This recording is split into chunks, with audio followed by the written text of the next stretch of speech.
আসসালামু আলাইকুম, সবাইকে স্বাগত জানাচ্ছি ক্রিস্টাল এডুকেশনের পেজ থেকে।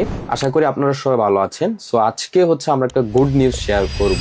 এই জুন ইনটেকে আমাদের ভিসার ইস্যু কেমন ছিল ক্রিস্টাল এডুকেশনের থ্রুতে। আলহামদুলিল্লাহ আমাদের এই জুন ইনটেকে 45টা ভিন ইস্যু হয়েছে এবং সবারই ভিসা হয়েছে। এখন সবাই সাউথ কোরিয়াতে পড়াশোনা করতেছে এবং এই 45 জন অ্যাপ্লিকেন্ট ডিরেক্টলি আমাদের অ্যাপ্লিকেন্ট ছিল, কোনো ভিটুবির ফাইল ছিল না। শুধুমাত্র ক্রিস্টালের 45 জন অ্যাপ্লিকেন্ট ছিল, যেটা কিন্তু হিউজ সত্যি বলতে। এবং আপনিও কিন্তু চাইলে ডিসেম্বর 2026-এর যে ইনটেকটা আছে ইএপির ইনটেক, এই ইনটেকে কিন্তু আপনিও অ্যাপ্লিকেশন করার সুযোগ পাচ্ছেন। এবং আমরা যেটা বললাম ভিসা রেশিওটা যদি বলি, আমাদের টোটাল 55টা ফাইলের মতো ছিল, যেখানে প্রায় 45টার মতো ভিসা হয়েছে। সো ভিসা রেশিও কিন্তু যথেষ্ট ভালো। তাই এই সুযোগটা যারা নিতে চাচ্ছেন তারা কিন্তু চাইলে 2026-এর এই ডিসেম্বর ইনটেকে অ্যাপ্লিকেশন করতে পারবেন। এবং আমাদের কাছে বেশ কয়েকটা ইউনিভার্সিটি আছে যেগুলোর ভিসা রেশিও বরাবরই ভালো থাকে, ইভেন প্রায় 100%ও ছিল অনেক ইউনিভার্সিটির।